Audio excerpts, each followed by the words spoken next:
வணக்கம். இவ்வாரத்தின் 2ஆம் வகுப்பு, அதாவது உங்களுக்கு முதல் வகுப்பு. திங்களன்று உங்களுக்கு வகுப்பு இல்லை.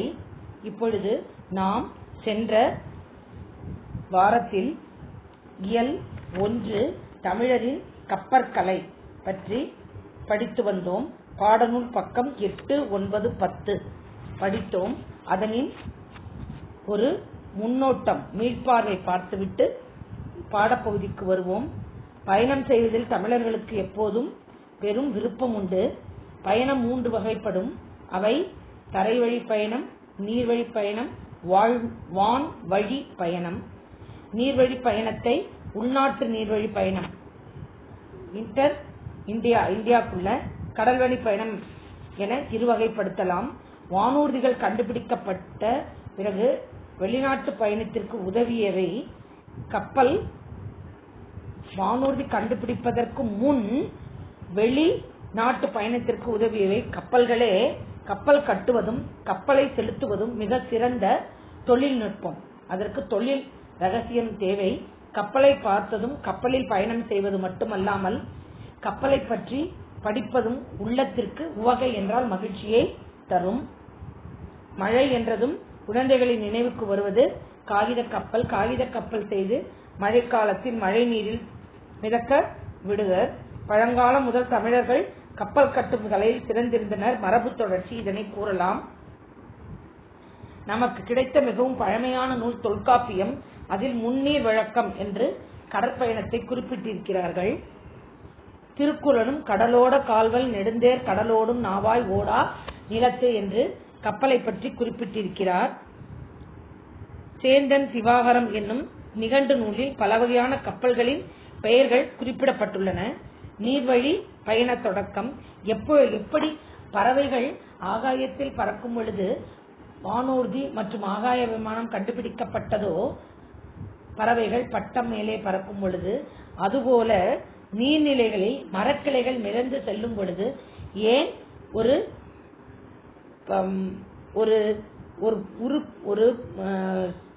பறவைகள் தவளைகள் முதலின அமர்ந்து செல்வதையும் பார்க்கும் பொழுது ஏன் நாமும் கடல் நீரில் செல்லக்கூடாது என்ற எண்ணம் மனிதனுக்கு தோன்றிய பொழுதே கப்பல் உருவானதற்கு காரணமாகும். மிதக்கும் மரக்கட்டைகள் மீது ஏறி அமர்ந்து சிறிய நீர்நிலைகள் கடக்க தொடங்கினான். மீன்கள் தம் உடலின் இரு பக்கங்களிலும் உள்ள துடுப்பு போன்ற பகுதிகளை பயன்படுத்தி தண்ணீரை நீந்தி செல்வதால் நாம் மனிதன் துடுப்பை கண்டுபிடித்தான்.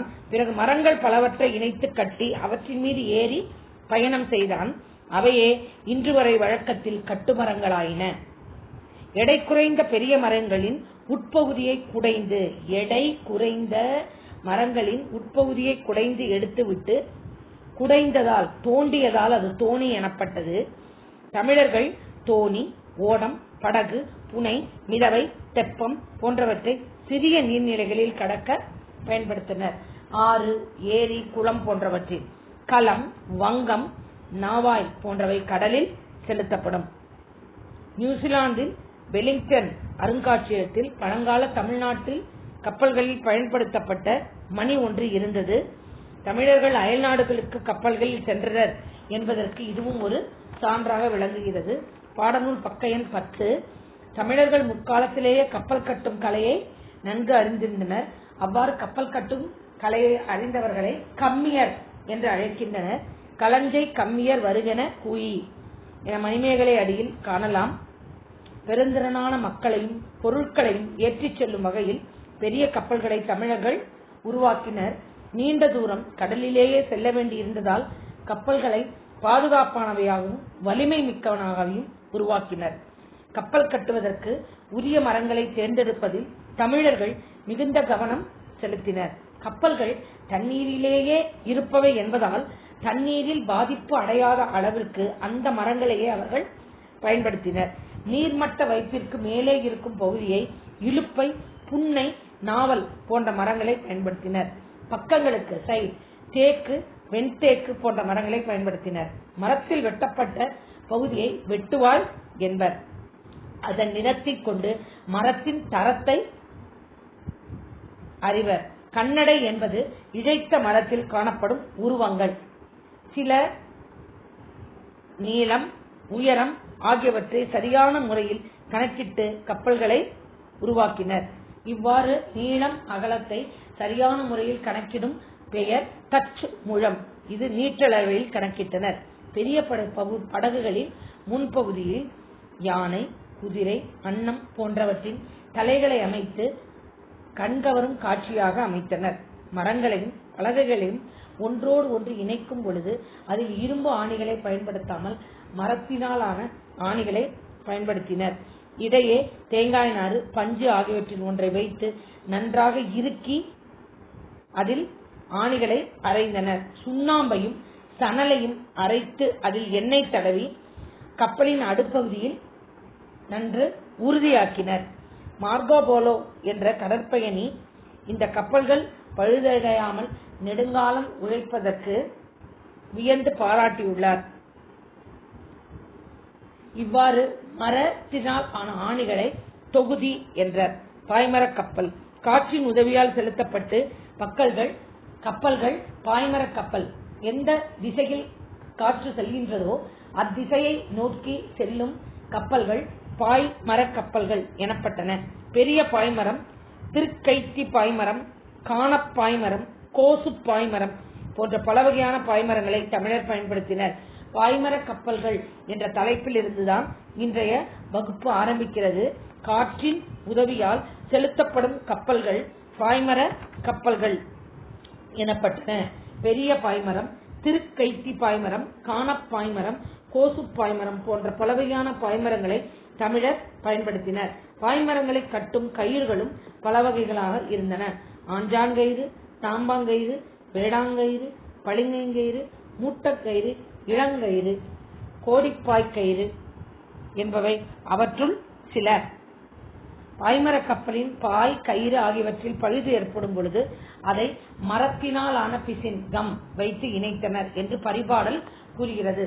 இப்பத்தி முழுவதும் பாய்மரக் கப்பல்களின் வகைகள், அதை கட்டும் கயிற்றின் வகைகள். இதை நீங்கள் மனனம் செய்துதான் ஆக வேண்டும். ஆங்கிலேயர் கட்டிய கப்பல்களை 12 ஆண்டுகளுக்கு ஒருமுறை பழுது பார்க்க வேண்டும். ஆனால் தமிழர் கட்டும் கப்பல்களை 50 ஆண்டுகள் ஆனாலும் பழுது பார்க்க வேண்டிய அவசியமில்லை என்று வாக்கர் என்னும் ஆங்கிலேயர் கூறியுள்ளார். இது தெரிந்து கொள்வோம் பகுதியில் பாடநூல் பக்கம் 10 உள்ளது. இது முக்கியமான பகுதி. கப்பலின் பார்ட்ஸ், உறுப்புகள். கப்பல் பல்வேறு வகையான உறுப்புகளை உடையது. எரா, பருமல், வங்கு, கூம்பு, பாய்மரம், சுக்கான், நங்கூரம் போன்றவை கப்பலின் உறுப்புகள். பார்ட்ஸ் ஆஃப் த பாடி போல பார்ட்ஸ் ஆஃப் த ஷிப். கப்பலின் முதன்மையான உறுப்பாகிய அடிமரம் எரா எனப்படும். அடிமரம் எரா. குறுக்கு மரத்தை பருமல். குறுக்கு மரம் கிராஸ்ல வருது, பருமல். கப்பலை செலுத்துவதற்கும் உரிய திசையில் திருப்புவதற்கும் பயன்படும், அதாவது திசை காட்டும் கருவி, த டைரக்ஷன், சுக்கான். கப்பலை நிலையாக ஓரிடத்தில் நிறுத்தி வைக்க உதவுவது நங்கூரம். சமுக்கு என்னும் ஒரு கருவியையும் கப்பலில் பயன்படுத்தினர். கப்பல் சாத்திரம் என்னும் நூல் குறிப்பிடுகிறது. இது காந்த ஊசி பொருத்தப்பட்ட திசைக்காட்டு கருவியாக இருக்கலாம் என ஆய்வாளர்கள் கருதுகின்றனர். கப்பல் செலுத்துபவரை எப்படி captain of the ship, captain, மாலுமி, மிகாமான், நீகான், கப்பலோட்டி முதலிய பல பெயர்களால் அழைப்பனர். இந்த பத்தி முழுவதும் மிகவும் முக்கியமானது. இதில் கப்பலின் உறுப்புகள், கப்பல் ஓட்டுபவரின் பெயர், பலவித பெயர்களை அடங்கியுள்ளது. இப்பொழுது கப்பலை செலுத்தும் முறை. காற்றின் திசையை அறிந்து கப்பல்களை செலுத்தும் முறையாக தமிழர்கள் நன்கு அறிந்திருந்தனர். இவ்வுண்மையை நளியிரு முன்னீர் நாவாய் ஒட்டி வழிதொழில் ஆண்ட உறவோன் மருக. வழி என்றால் காற்று என்னும் புறப்பாடல் அடிகள் வெண்ணிக்குயர்த்தியார் குறிப்பிடுகிறார். கடலில் காற்று வீசும் திசை, கடல் நீரோட்டங்களின் திசை ஆகியவற்றை தமிழர்கள் தம் பட்டறிவால் நன்கு அறிந்து அவற்றிற்கேற்ப உரிய காலத்தில் சரியான திசையில் கப்பலை செலுத்தினர். திசை காட்டும் கருவியை, டைரக்ஷன், திசை காட்டும் கருவியை பயன்படுத்தினர். அதாவது சுக்கான், திசை காட்டும் கருவி சுக்கான். வானில் தோன்றும் விண்மீன்களின் நிலையை வைத்து திசையை அறிந்து கப்பலை செலுத்தினர். ஸ்டார்ஸை கம்பேர் பண்ணி கப்பலை ரைட் பண்ணாங்க. கப்பல் ஓட்டும் மாலுமிகள் சிறந்த வானியல் அறிவு வானியல் அறிவு கட்டாயம் தேவை மாலுமிகளுக்கு. கோள்கள் சேட்டிலைட் வைத்த புயல் மழை போன்றவை தோன்றும் காலங்களில் கடல் நீர் பொங்கும் அந்த காலத்தையும் அறிந்து தகுந்த காலத்தில் கப்பல்களை செலுத்தினர். கலங்கரை விளக்கம் லைட் ஹவுஸ். கடலில் செல்லும் கப்பல்களுக்கு துறைமுகம் இருக்கும் இடத்தை கரை இருக்கும் இடத்தை காண்பிப்பது கலங்கரை விளக்கம்.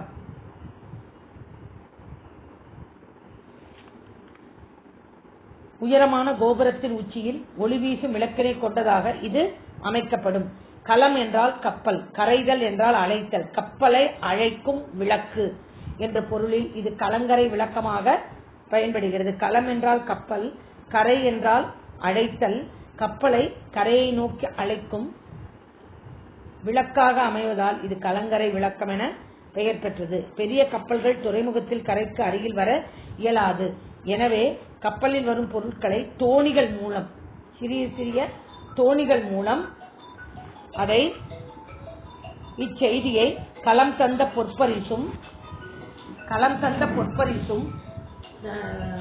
கரைக்கு அருகில் வர இயலாது. கப்பலில் வரும் பொருட்களை தோணிகள் மூலம் கரைக்கு கொண்டு வந்தனர். இச்செய்தியை களம் கண்ட பொற்பரிசும் கழித்தோணியால் கரை சேர்க்குந்து என்ற பாடல் புறநானூறு உரைக்கிறது. முற்காலத்தில் மக்கள் பயணம் செய்வதற்கு மட்டுமன்றி போர் புரியவும் கப்பல் பெரிதும் பயன்பட்டது. ஆனால் இக்காலத்தில் பெரும்பாலும் கப்பல்கள் பொருள்களை ஏற்க செல்லவே பயன்படுகின்றன, போக்குவரத்திற்கு பயன்படுவது இல்லை. அவற்றை சரக்கு கப்பல்கள் என்று போருக்கு பயன்படும் பெரிய கப்பல்களும் இன்று உள்ளன. இத்தகைய சீர்மிகு கப்பல்களை நம் முன்னோர் சிறந்து விளங்கினர் என்பது நமக்கு பெருமை அளிக்கும் செய்தியாகும். கப்பல்கள் இப்பொழுதெல்லாம் போக்குவரத்திற்கு பயன்படுவதில்லை, அது சரக்குகளை ஏற்றி செல்வதற்கே பயன்படுகிறது. எனவே இத்தகைய சீர்மிகு கப்பல் கலைகள் நம் முன்னோர் சிறந்து விளங்கினர் என்பதை நமக்கு பெருமை அளிக்கும் செய்தியாக கூறப்படுகிறது. கடல் ஆமைகள் இனப்பெருக்கத்திற்காக தகுந்த இடம் நோக்கி நீண்ட தூரம் பயணம் செய்கின்றன. அவை செல்லும் வழிகள் செயற்கோள்கள் மூலம் தற்போது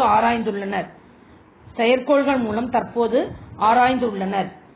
அவ்வழியில் உள்ள நாடுகளுடன் தமிழர்கள் வாணிக தொடர்பு கொண்டு இருந்ததை அறிய முடிகிறது. எனவே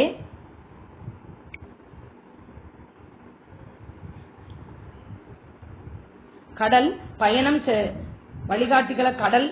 செய்திருக்கலாம் என்ற கருத்தும் கூறப்படுகிறது. ஆமைகளை வழிகாட்டியாக கொண்டு அவர்கள் பயணம் செய்திருக்கலாம் என்றும் கூறப்படுகிறது.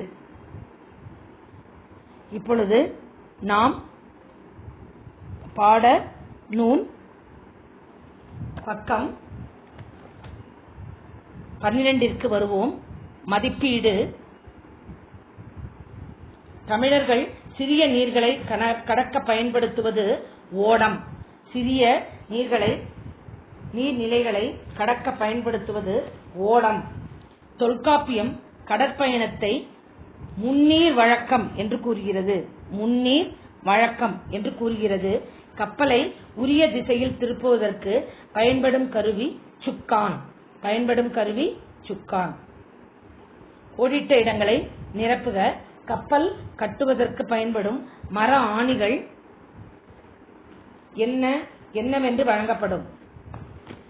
மர ஆணிகள் கப்பலை கட்டுவதற்கு பயன்படும் மர ஆணிகள்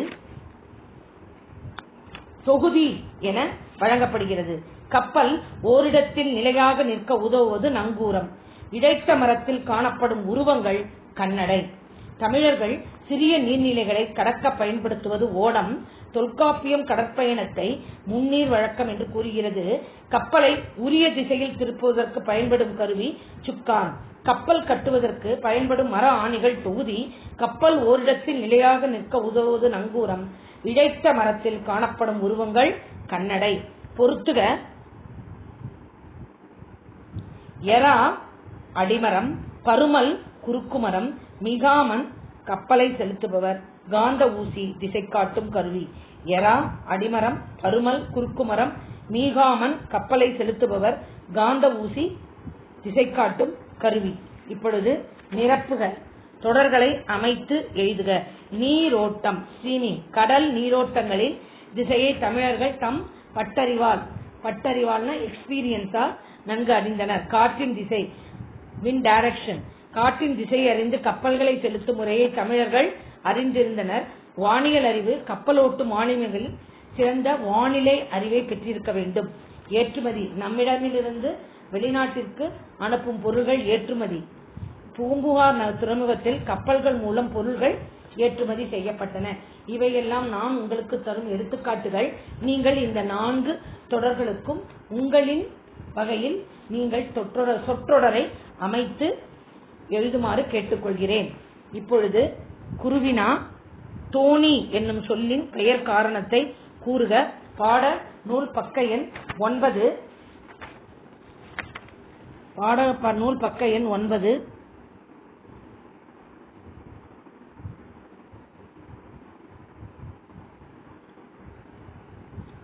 நீர் வழி பயண தொடக்கம் என்ற, அதாவது அந்த பெல் சிம்பலுக்கு மேல இருக்கிற அந்த 3 லைன், அந்த நீர்வழி பயண தொடக்கம் பெல் சிம்பலுக்கு மேல ஃபர்ஸ்ட் பேராகிராஃப் பத்தியின் கடைசி 3 வரிகள். எடை குறைந்த பெரிய மரங்களின் உட்பகுதியை குடைந்து எடுத்துவிட்டு தோணியாக பயன்படுத்தினான். உட்பகுதி தோண்டப்பட்டவை என்பதால் அவை தோணிகள் எனப்பட்டன. இரண்டாவது குருவினா, கப்பல் கட்டும்போது மரபெயருக்கு இடையே தேங்காய் நார் அல்லது பஞ்சு வைப்பதன் நோக்கம் என்ன? பாடநூல் பக்க எண் 10. பாடநூல் பக்க எண் 10. குருவினா 2. அதில் கப்பல் கட்டும் கலையின் 3வது 1, 2, 3, 4வது பத்தி. அதில் முதல் வரி, மரங்களையும் பலகைகளையும் ஒன்றோடு ஒன்று இணைக்கும் போது அவற்றினிடையே தேங்காய் நார், பஞ்சு ஆகியவற்றில் ஒன்றை வைத்து நன்றாக இறுக்கி ஆணிகளை அறைந்தனர். சுண்ணாம்பையும் சணலையும் கலந்து அரைத்து அதில் எண்ணெய் கலவி கப்பலின் அடிப்பகுதியில் பூசினர். இதனால் கப்பல் பழுதடையாமல் நெடுங்காலம் உழைத்தன. ஏன்? அதன் நோக்கம் என்ன? அது பழுதடையாமல் இருப்பதுதான் அதன் நோக்கம். பாடநூல் பக்க எண் 10. கப்பல் கட்டும் கலையின் 4வது பத்தியின் 4 வரிகள். முதல் 4 வரிகள். கப்பல் உறுப்புகள் சிலவற்றின் பெயர்களை எழுதுக. பாடநூல் பக்க எண் 11. கப்பலின் உறுப்புகள், கப்பலின் பல்வேறு உறுப்புகள் எரா, பருமல், வங்கு, கூம்பு, பாய்மரம், சுக்கான், நங்கூரம் போன்றவை கப்பலின் உறுப்புகள் ஆகும். இப்பொழுது நாம் குருவினாவை பார்த்து விட்டோம். சிறுவினா, சிறிய நீர்நிலைகளிலும் கடல்களையும் கடக்க தமிழர்கள் பயன்படுத்திய ஊர்திகளின் பெயர்கள், அதாவது ஸ்ட்ரீம், பாண்ட், ரிவர், லேக், அது போன்ற நிலைகளில் அவர்கள் பயன்படுத்திய எவை? சிறுவினா 1. பாடநூல் பக்க எண் 9. நீர்வழி பயண தொடக்கம். நீர்வழி பயண தொடக்கத்தின் கடைசி பத்தி. தமிழர்கள் தோணி, ஓடம், படகு, புனை, மிதவை, தெப்பம் போன்றவற்றை சிறிய நீர்நிலைகளை கடக்க பயன்படுத்தினர். களம், வங்கம், நாவாய் முதலியவை அளவில் பெரியவை. இவற்றைக் கொண்டு தமிழர்கள் கடல் பயணம் மேற்கொண்டனர். அந்த 3 வரிகளும் சிறுவினா 1 விடையாக கருதப்படுகிறது. பண்டை தமிழர்கள் கப்பல் செலுத்தும் முறை பற்றி எழுதுக. சிறுவினா 2. பாடநூல் பக்க எண் 11. பாடநூல் பக்க எண் 11. கப்பலை செலுத்தும் முறை. அதில் முதல் 2 வரி, காற்றின் திசையை அறிந்து கப்பல்களை செலுத்தும் முறையை தமிழர்கள் நன்கு அறிந்திருந்தனர். அப்பத்தி முழுவதும், கப்பல் செலுத்தும் முறை பத்தி முழுவதும் சிறுவினா 2ஆக கருதப்படுகிறது. சிறுவினா 1 குறுகிய விடையாய் இருப்பதால் அதை நாம் குருவினாவிற்கு எடுத்து விடலாம். ஆனால் உங்கள் ஏட்டில் எழுதும் பொழுது நீங்கள் சிறுவினா 1 என்றே எழுதுங்கள். 3வது, கப்பலை பாதுகாப்பானதாக அமைய தமிழர்கள் கையாண்ட வழிமுறைகள் யாவை? கப்பல் கட்டும் கலை. அந்த பெருந்திரமான மக்கள், அதாவது பாடநூல் பக்க எண் 10. கப்பல் கட்டும் கலை. தமிழர்கள் முற்காலத்திலேயே கப்பல் கட்டும் கலையை நன்கு அறிந்திருந்தனர். அடுத்த பத்தியில் பெருந்திரளான மக்களையும் அதிலிருந்து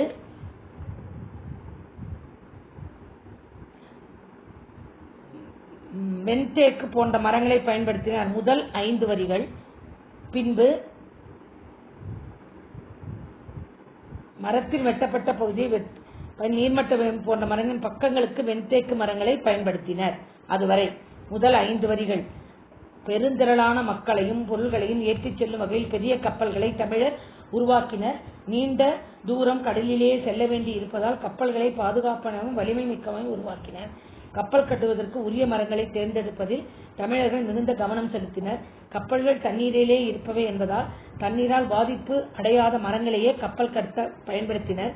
நீர்மட்ட வைப்பிற்கு மேல், வேம்பு, இலுப்பை, புன்னை, நாவல் போன்ற மரங்களை பயன்படுத்தினர். பக்கங்களுக்கு தேக்கு, வெண்தேக்கு போன்ற மரங்களை பயன்படுத்தினர். மேலும் சுழியுள்ள மரங்களை பயன்படுத்தாமல் தவிர்த்தனர். நீளம், அகலம், உயரம் ஆகிய சரியான முறையில் கணக்கிட்டு கப்பல்களை உருவாக்கினர். இதனால் கப்பல்கள் பழுதடையாமல் நெடுங்காலம் உழைத்தன.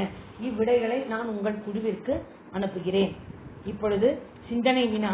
இக்காலத்தில் வெளிநாடுகளுக்கு செல்வதற்கு கடற்பயணத்தை பெரிதும் மேற்கொள்ளாதது விமானம் கண்டுபிடிக்க பிறகு கடல்வழி பயணம் விரும்பாத ஒன்றாக மாறிவிட்டது. கால தாமதம். விமானத்திற்கும் கப்பலிலும் செல்லும் பொழுது கால தாமதம் ஏற்படுவதாலும் வான்வெளி பயணத்தை ஏற்றனர். அதன் காரணமாகவே கடல்வழி பயணம் இப்பொழுது பெரிதும் மேற்கொள்ளாதவாறு தவிர்த்து விட்டனர். உங்களுக்கு பாடநூலில் கொடுக்கப்பட்டுள்ளது. சிந்தனை வினா கூறிவிட்டேன். அனைத்து மதிப்பீடுகளையும் விடைகளை எழுதுமாறு கேட்டுக்கொள்கிறேன். பாடத்தை ஒருமுறை படிக்குமாறு கேட்டுக்கொள்கிறேன். உங்களுக்கு அடுத்த மாதத்தின் முதல் வார சனிக்கிழமையில் ஒரு 20 மதிப்பெண்கள் கொண்ட ஒரு தேர்வு நடைபெறும். அதற்குரிய பாடத்திட்டமானது செய்யுள் 1-2. செய்யுள் 1-2, அதாவது இயல் 1 செய்யுள் 1-2 உங்களுடைய கலங்கரை விளக்கம்